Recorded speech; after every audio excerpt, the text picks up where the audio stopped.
हमारी यह कक्षा विवेक, वैराग्य और अभ्यास से संबंधित है। विवेक, वैराग्य और अभ्यास।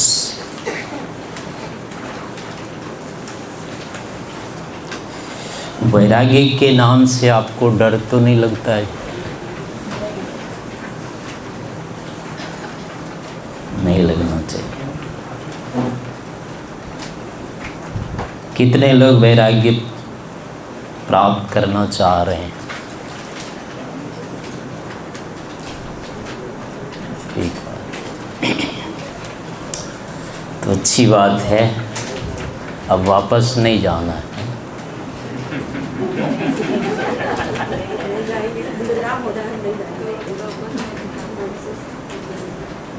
जहाँ से आए, जिधर से आए, अब उधर नहीं जाना है। आगे से आगे जाना, यही रह जाना है। कर लेंगे ऐसा? यानी अभ्यास करेंगे। वो वैराग्य तो नहीं हुआ फिर। तो हम इसको समझने का प्रयास करते हैं। पहले विवेक क्या चीज़ है, वैराग्य किसको कहते हैं और अभ्यास क्या होता है। विवेक का अर्थ होता है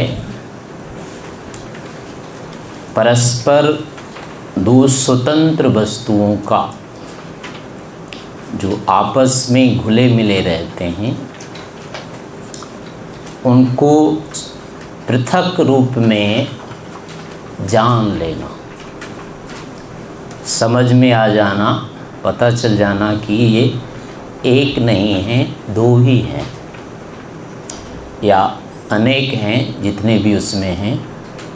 यानी पृथक पृथक वस्तु के अस्तित्व का निश्चय हो जाना,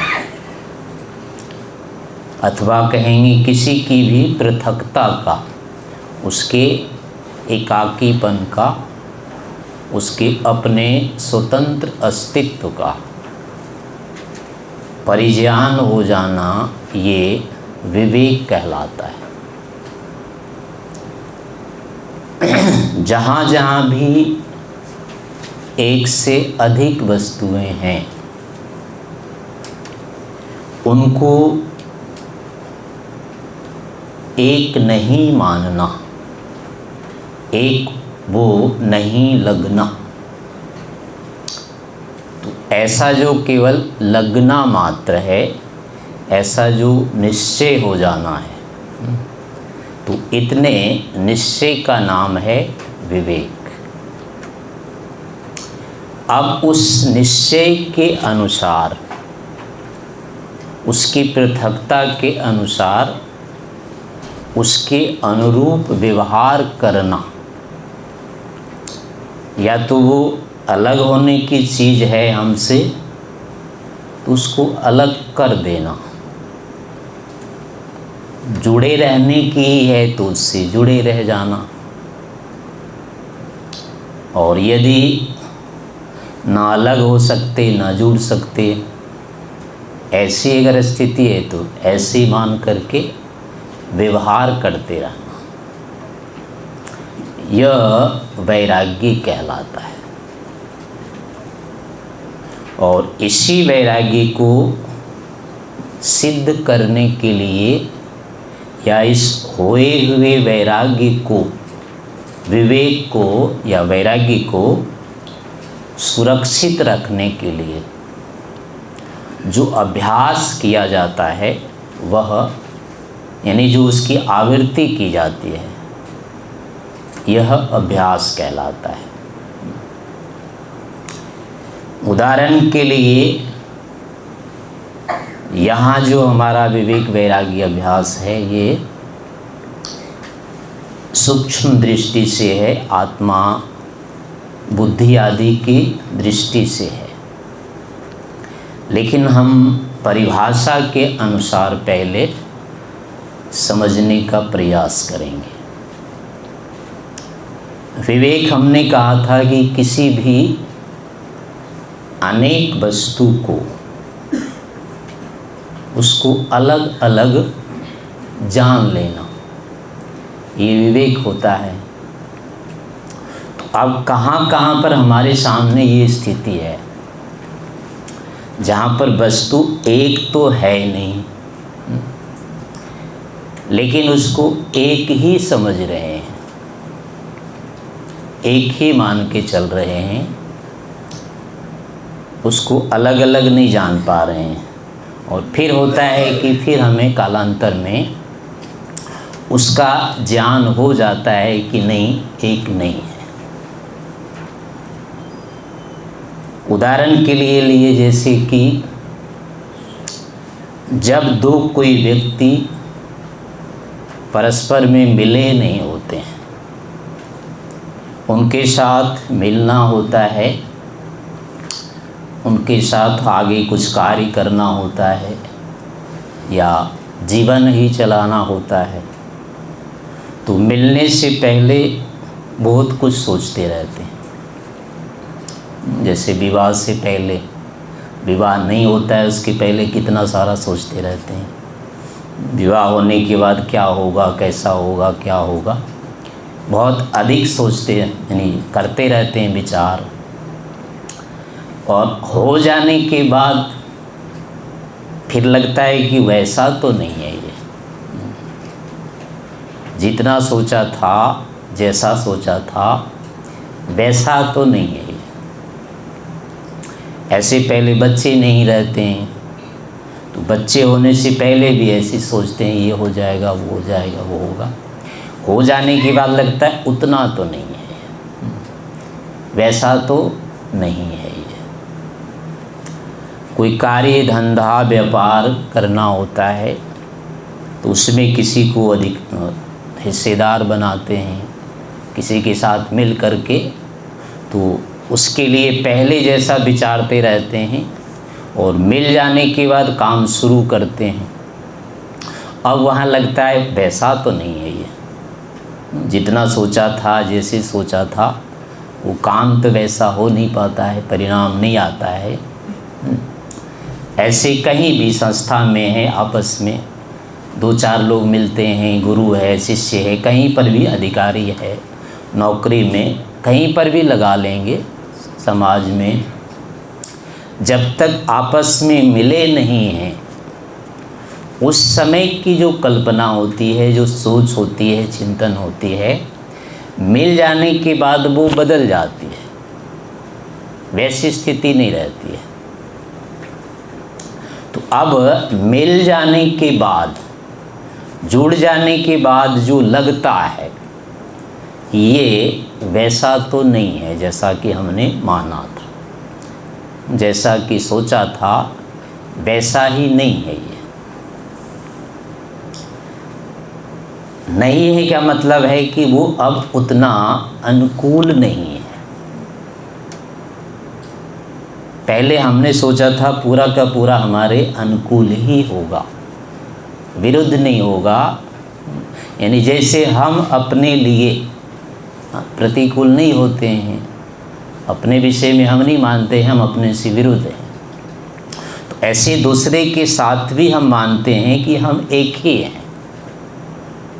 विरोध एक में नहीं होता है, विरोध एक से अधिक में होता है, दो में होता है। लेकिन दो के बाद भी, तीन के बाद भी, मिलने के बाद हम ये सोचते हैं कोई विरोध नहीं होगा। जैसे अपने आप में नहीं होता है, नहीं मानते हैं विरोध, ऐसे दूसरे के साथ भी लगता है कि वहाँ भी नहीं होगा। तो एक तरह से वहाँ हम दो को एक मान रहे हैं, वहाँ कोई विरोध, प्रतिकूलता पहले हमको अनुभव में नहीं आता है, लेकिन बाद में लगता है कि वो नहीं है ऐसा। तो उसका अर्थ यही होता है कि अलग है ये मेरे से। पहले हम एक मान के, अपना मान के चल रहे थे, लेकिन बाद में लगता है कि नहीं, ये अपना नहीं है, हमसे अलग कुछ है। तो ये जो अनुभूति हो जाती है, यही समझिए विवेक है। दो थे लेकिन उसको पहले लग रहा था कि एक ही है ये, अब वो लग गया कि नहीं एक तो नहीं है, अलग ही है। तो ऐसा लग जाना जो है ये विवेक का उत्पन्न हो जाना है। अब वही थोड़े दिन जैसे जैसे आगे बढ़ते जाते हैं, अब इसमें दरार थोड़ी बढ़ती जाती है। वो चाहे पति पत्नी में है, चाहे बेटे बाप पिता पुत्र में है, चाहे गुरु शिष्य में है, चाहे कहीं भी हिस्सेदार में है, नौकरी में, अधिकारी कर्मचारी में है, कहीं पर भी होता है। जैसे जैसे समय हमारा आगे बढ़ता जाता है, दोनों के बीच में प्रतिकूलता भी स्वाभाविक रूप से बढ़ती जाती है, घटती नहीं है। मिलने से पहले जो लग रही थी स्थिति एक ही है, अलग विरोध कुछ नहीं होगा, वो मिलने के बाद हो जाती है कि नहीं ऐसा तो नहीं होगा, लेकिन अभी वो निश्चय नहीं होता है। पर थोड़े दिन में आगे आगे बढ़ते बढ़ते बढ़ते फिर लगता है कि नहीं, जैसा सोच रहे वैसा तो नहीं होगा ये, यानी अब वो निश्चयात्मक हो जाता है। निश्चयात्मक होने के बाद अब हम अपना रास्ता ढूंढने लगते हैं, इससे काम नहीं चलेगा। तो जहाँ से ये स्थिति आने लगती है कि इससे तो काम नहीं चलेगा, कोई और ढूंढो, तो और ढूंढो अगर ये लगने लगा तो समझिए कि वो वैरागी की स्थिति अभी नहीं है, उस भाग को तो अभी नहीं लेंगे, लेकिन यहाँ तक जो लग गया कि इससे तो काम नहीं चलेगा, अपने से तो कम से कम अलग कर दिया उसको, तो इतना भाग क्या है कि विवेक वाला है। और अपने लिए अब जब हम प्रयत्न आरंभ कर देते हैं कि इसके ऊपर अब पूरा निर्भर नहीं रहना है, अब इस पर इससे काम नहीं चलेगा, अर्थात इस पर निर्भर नहीं रहना है, अब अपने ऊपर रहना है, ये जो भी होगा विकल्प ढूंढेंगे। तो जब से अब ये विकल्प ढूंढना शुरू कर देते हैं, उसके ऊपर से निर्भरता हटा लेते हैं, उस पर निर्भर नहीं रहते हैं या अपने ऊपर निर्भर होने लग जाते हैं, तो ये स्थिति क्या होती है, वैराग्य की होती है।